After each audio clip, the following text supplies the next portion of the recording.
Mga kapatid ko kay Kristo, magandang umaga po sa inyong lahat. Magandang umaga po, Father Richard.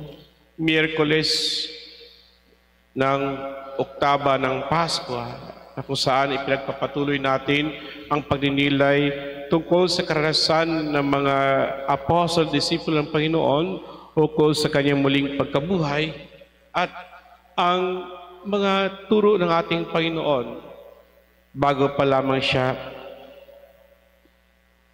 mamatay at ang lahat-lahat ng kanyang ipinahayag upang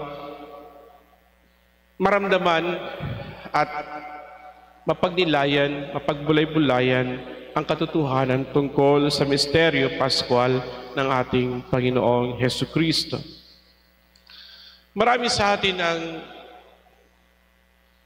minsan nagkaroon ng delusyon sa ating pananampalataya dahil marami nga tayong mga expectation. Bilang isang mananampalataya, marami tayong gustong hilingin sa Diyos at hinihintay kung kailan magkakatotoo ang ating hiling, kung kailan ibigay ang biyaya upang muli tayo'y magkaroon ng kapayapaan at kagalakan sa ating buhay. Oo, sino ba naman ang hindi nanalig sa Diyos na maangkin ang pagpapala upang ang kanyang pananampalataya ay maging masigasig at puno ng buhay. Dito tayo sa Ebanghelyo na kung saan dalawang disipulo ng ating Panginoon na papunta ng Emmaus, isang paglalakbay na kung saan maraming pwedeng pag-uusapan.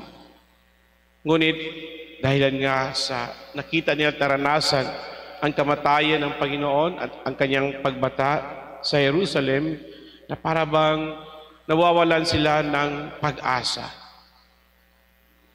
Kahit alam nila na ipinahayag ng Panginoon, sabihin natin, lalong-lalo na doon sa bundok ng Tabor, na kung saan nagbabagong anyo ang ating Panginoon, yung transfiguration na tinatawag natin, na kung saan pagkatapos noon, unti-unting ipinapaalam kung ano at sino at paano mangyayari ang mga bagay-bagay tungkol sa Mesiyas, ang Kristong ipapadala ng Panginoong Diyos para mabigyan ng kalayaan ang buong sangkatauhan hindi laman ng bayan ng Israel.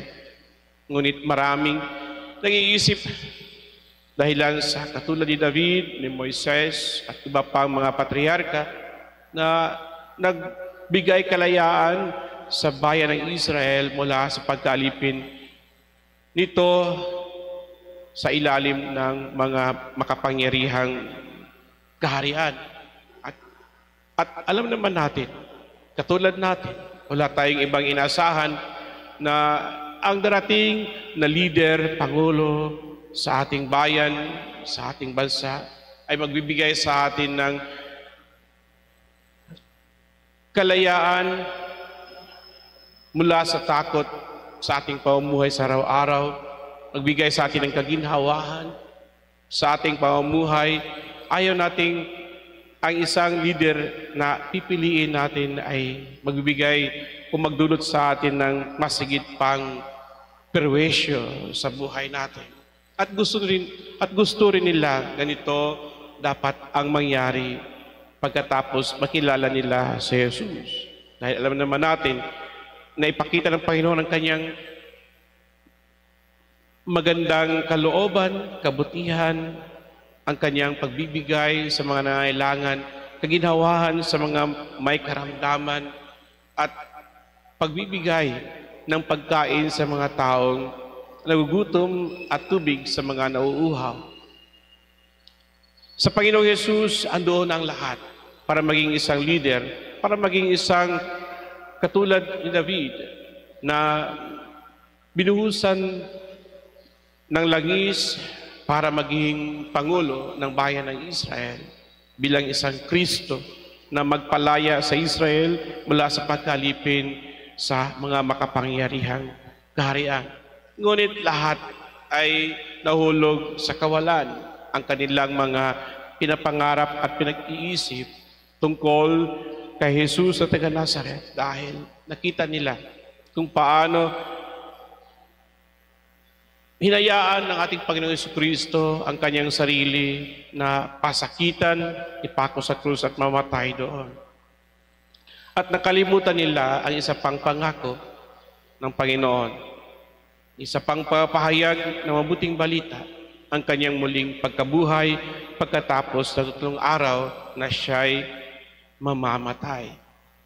Dahil alam naman natin, it was impossible for them to witness a person who died and then came back from death. Sa panahon ni Jesus, kay Jesus lang ata, nakita nila yon sa pamagitan ng pagbigay niya ng buhay ng muling pagbibigay niya ng bagong buhay para kay Lazaro na 4 na araw nang namatay. Yung anak ng biyuda ng Nain, anak ni Jairo. Ito yung gusto nila na makita kay Jesus na isang taong makapangyarihan, isang pangulong makapangyarihan na magbibigay takot sa mga kahariang nakapaligid sa bayan ng Israel. Ngunit iba ang layunin bakit si Jesus ay pinadala ng Diyos Ama sa mundong ito. Ang layunin na mabigyan tayo ng kalayaan mula sa pagkalipin ng sala at sa bagsik ng kamatayan. Upang magkaroon tayo hindi na ng pag-asang limitado, kundi isang pag-asang buhay na nagbibigay sa atin ng buhay na walang hanggan. Sana po mga kapatid, sa araw-araw nating pag-iinit at pagbulay-bulay sa salita ng Diyos, ang salitang ito ay mag-aalab sa ating kalooban at magbigay sa atin ng sigasig at pag-asa na marating rin natin ang buhay na walang hanggan na siya'y pinangako sa atin ng ating Panginoong Jesucristo na nag-alay ng kanyang sarili para sa kalayaan na matagal nang minimithi ng buong sangkatauhan. Amen.